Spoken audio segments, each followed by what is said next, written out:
Hello everyone, welcome to my channel. Today I'm going to teach you how to checkmate a lone king with a rook and king combination. It is pretty much similar how you checkmate with a queen, which I have described in the previous video. I've given the link in the description.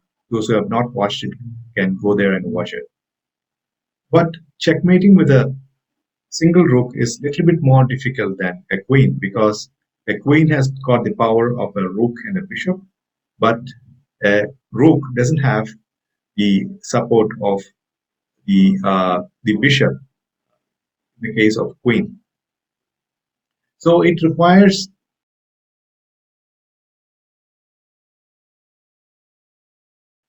the help of the king to deliver checkmate. So in this diagram, I've shown you a checkmating pattern. This is a checkmating pattern of one rook, and there is another checkmating pattern which will show you. This is the second checkmating pattern. So the idea is to corner the enemy king to the back rank or file, and with the help of your king, with a rook, you deliver checkmate, and you have to play the waiting moves. You have to combine your king and rook together so that the enemy king is pushed back, and it should be boxed up and to restrict the movement of the enemy king, and eventually you deliver checkmate in one of the patterns which I have shown you. So without further ado, let's get started. So this is the position where we have to checkmate the lone black king. So how to do it? The idea is very similar as I explained 2 minutes ago. You have to restrict the movement of the king, and with the support of your king, you have to push the black king to the back rank or fire. So first, white plays rook h4, restricting the movement of the black king. Black plays king d5, bring your king upwards, d2, king e5, king d3, if king d5, then play rook h5. Since it is a position, in this position where the king cannot occupy the squares controlled by your king, the enemy king has to move back. King e6, king d3, king f6. Now you have to play this very important move, which is rook e5. Now let's see this position.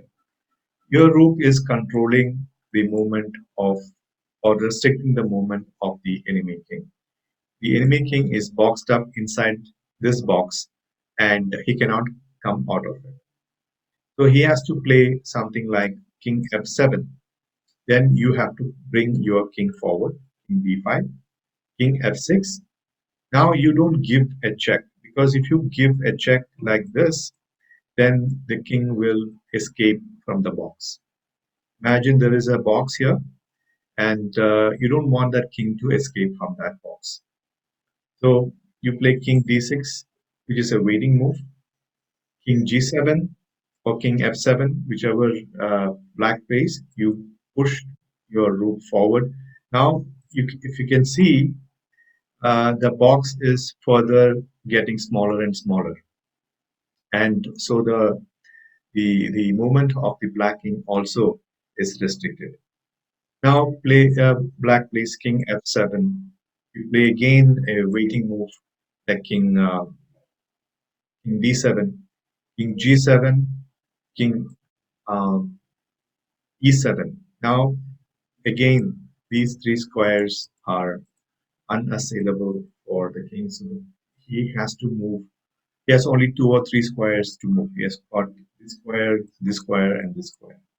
So if he choose to move the king to h7, then you play rook f6, right? So the box is getting smaller and smaller. King g7, play again one waiting move. You don't want the king to escape this box. This is the box. So play king rook, something like rook h6, king g7, and now you play king f7. Again, now the box is very small now, getting smaller, and king has only got one square to move, which is king to h8. Now it is checkmate in one. Play rook h rook h5, sorry, rook h6, and it is checkmate. So this is the mating pattern, and if you move backwards, here I just missed this. You can play king um, in this position. You can play king f6, and directly you can black has no move. He has to play king h8, and you can checkmate. To go back even further, if black plays something like king g8, then you play rook to e7. Now see this, these squares are unassailable for black. So his movement is restricted to only two squares. So if he plays king f8, then you play king e6. Again, these squares are, he cannot occupy these squares, so he has to move to king g8. You play rook f7. Again, there's only one square he can move. The black king can move, that's king h8. Play king f6. Again, play uh, king g. He has to play king g8, king h6, and the only move is king h8. And now you can give a checkmate at f8, and this is a checkmate. So this is how you checkmate a lone king. Make sure that the king is pushed to the back rank. Use your king, move your king forward, and combining your the rook and the king, push the black or the enemy king to the corner, and make sure that you make the waiting moves and do not fall into stalemate traps. And once the king is in the back rank, use the method which I have described to deliver checkmate. So that's about it. Hope you enjoyed this video. If you like this video, please subscribe to my channel and click on the bell icon so you get notified of my future videos. Until next time, it's bye bye. Stay safe. Bye bye.